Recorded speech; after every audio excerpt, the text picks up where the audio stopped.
the University of Georgia, back-to-back champs, they send Stetson Bennett off to the NFL, to the Rams. They send their OC, Todd Monken, back to the Rams, which means Mike Bobo is going to come back and call plays for the Georgia Bulldogs, which I feel like he has done for most of my lifetime. And then half the Eagles defense, I feel like, or half the Bulldogs defense is starting for the Philadelphia Eagles now. Moving forward here with this schedule, we had the Oklahoma game switched out. We know the Bulldogs do not have a very difficult schedule. Do you see them moving forward and not only winning the East, but winning the SEC again and possibly even going 3 in a row for the three-peat?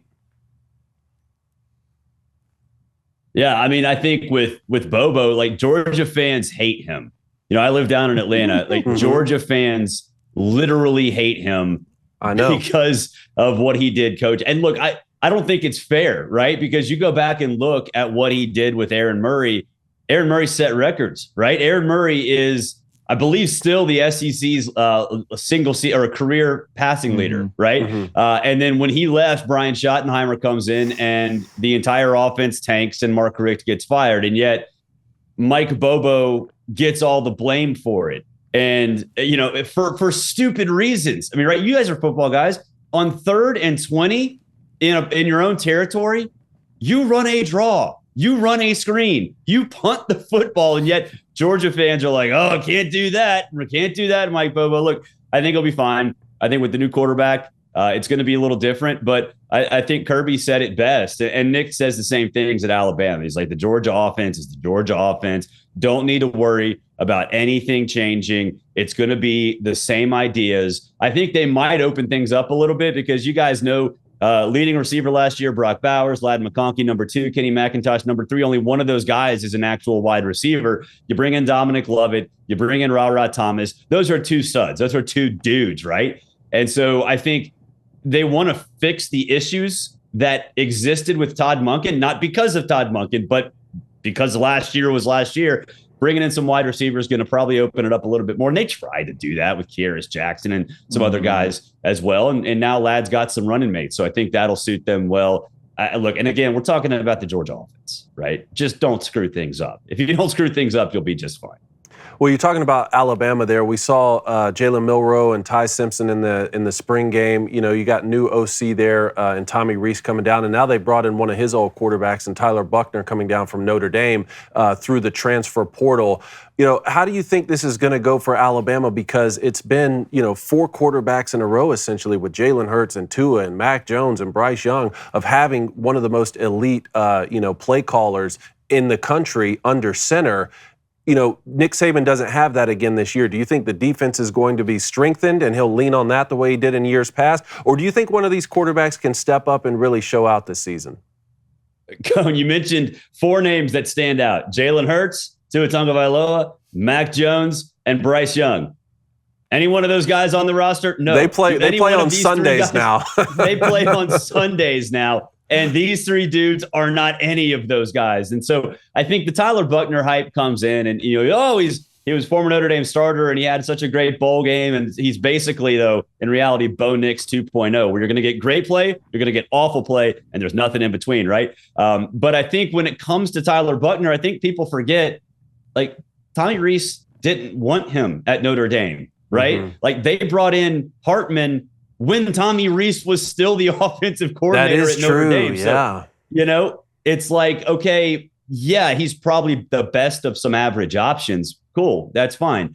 But it's not like Tommy Rees brought him in because Tommy Rees was in love with him. It's because he was the best of some average options. So, look, I think in this specific year, okay, yeah, it might be a little easier to do what Tommy Rees wants to do and what Buchner excels at, which is be a little more ball controlled. Don't air things all over. Thank you, Siri, for answering questions I didn't ask. But I think when it's different. He wants to run the football. He wants to play ground and pound, and he doesn't want to play this screen game that Bill O'Brien was just in love with. So I think to that end, yeah, they might be able to rely on defense a little bit more because that's just sort of how this offense and how this new scheme is going to look. But is Tyler Buchner a national championship quarterback? I don't think so. And, I know Alabama fans point like, oh, Stetson Bennett.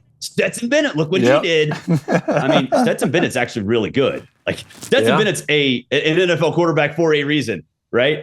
And I don't think Tyler Buchner, and for that matter, Jalen Milroe or Ty Simpson are either. Yeah. So it's going to be different. Like I think what Alabama needs to happen for them to win the SEC West is everything to sort of get muddy, right? Everything to sort of get, all kinds of chaotic and tiebreakers come into play because it's just not going to be a national championship caliber team. So picture this, the perfect summer night. Imagine the warm breeze on your face as you lounge in your favorite chair. The grill is sizzling with juicy burgers. The aroma of food is just irresistible. Your mouth is watering, because my mouth is now watering as you wait to be cooked to perfection. Now imagine what this perfect summer night would look like if you went and turned on the grill and your propane tank is empty.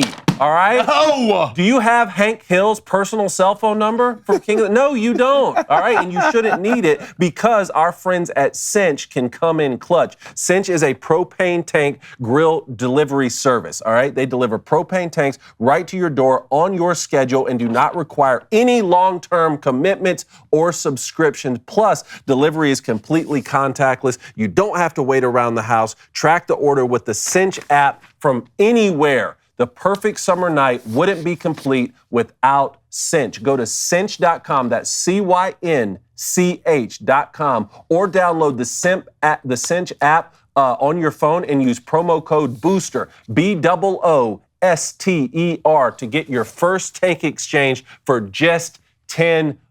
You can't even get a coffee for that price, all right? That's cinch.com, promo code BOOSTER. This is a limited time offer, and you must live within a Cinch service area to redeem it. Visit cinch.com/offer for details, and do not have your Memorial Day or your Father's Day ruined because you ran out of propane.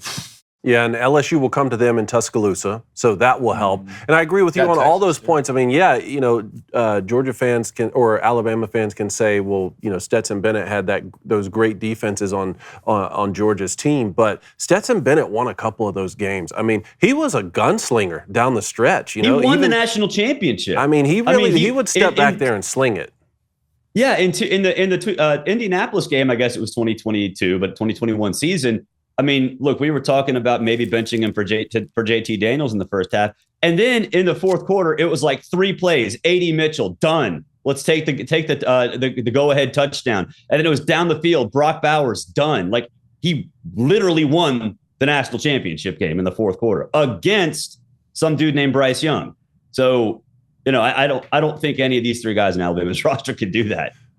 I think Stetson. I think Stetson was a good player. All right. I think he was good, but I think you could put a lot of good players at the quarterback at Georgia with that roster and win a national championship. I agree with that. But Blaine.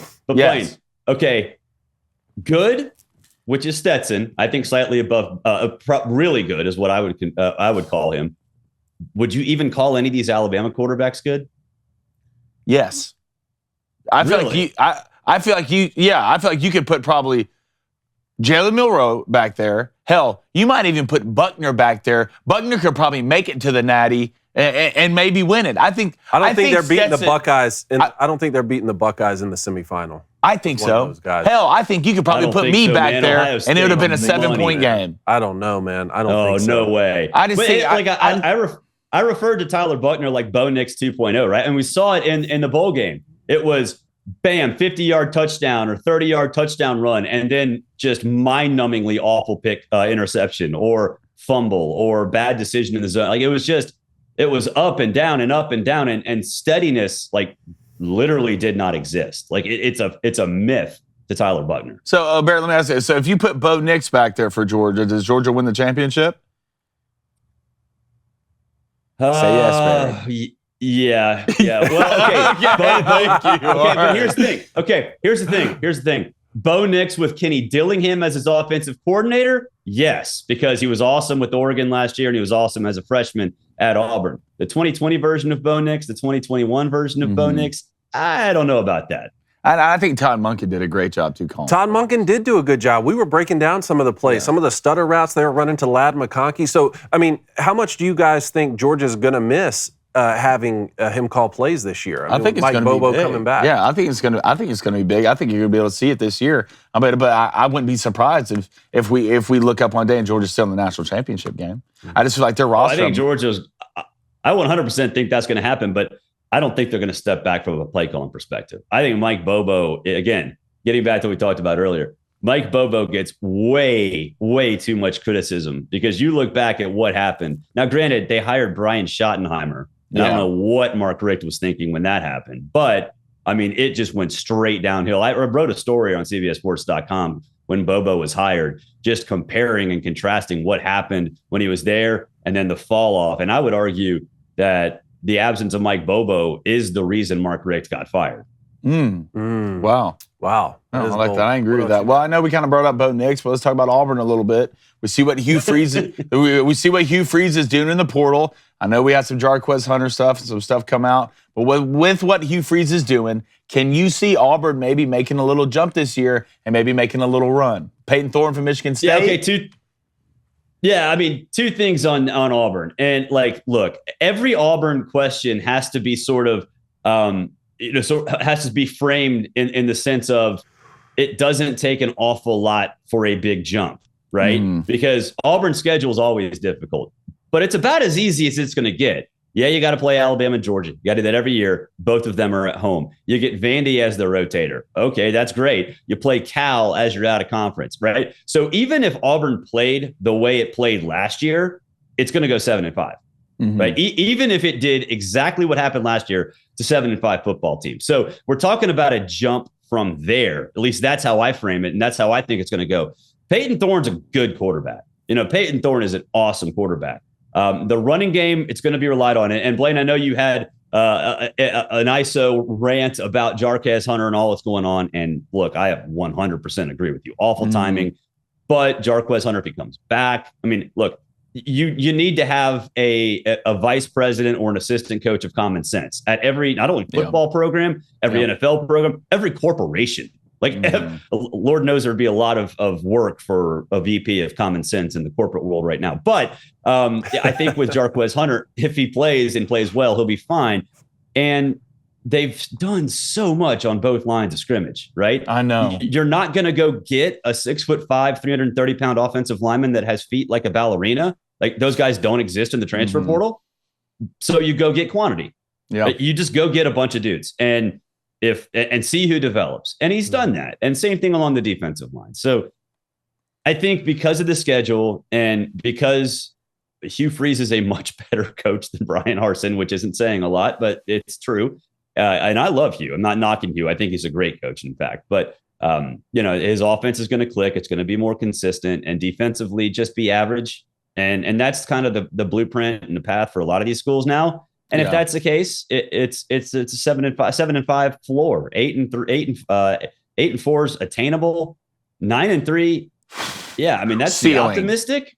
Yeah, that's the optimistic. But I mean, if everything bounces your way, why not? I think that could happen. I think if you're Hugh and you can win 8 games, I think that'll be a tremendous coaching job, hands down. And if you win 9 games, they might build a statue for you. And who are the 8?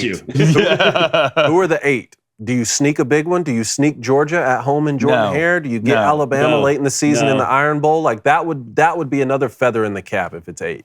I mean, you guys know real well, and I do too because I went there. Alabama versus Auburn in Jordan-Hare. I mean, you always say throw the records out.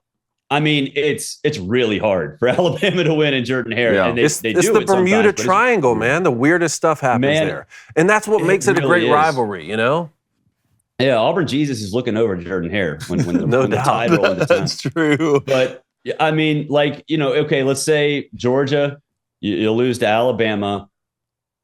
There's LSU, sure. Everything else is attainable. I'd say Ole Miss is kind of that swing game, right? Where you're like, Ole Miss, they can light it up. Auburn's defense, we don't know what we're going to get, but you beat Ole Miss. I think 9-3 is in the cards. And that's a fun narrative there, man, where Hugh Freeze came from and Lane Kiffin was going to take the job and then stayed at Ole Miss. I can't wait for that one. YouTube, thanks for watching. Make sure you like this video, subscribe to our channel, share with 3 friends, and check out our daily show every weekday from 7:30 to 9 Eastern. That's 6:30 to 8 a.m. Central.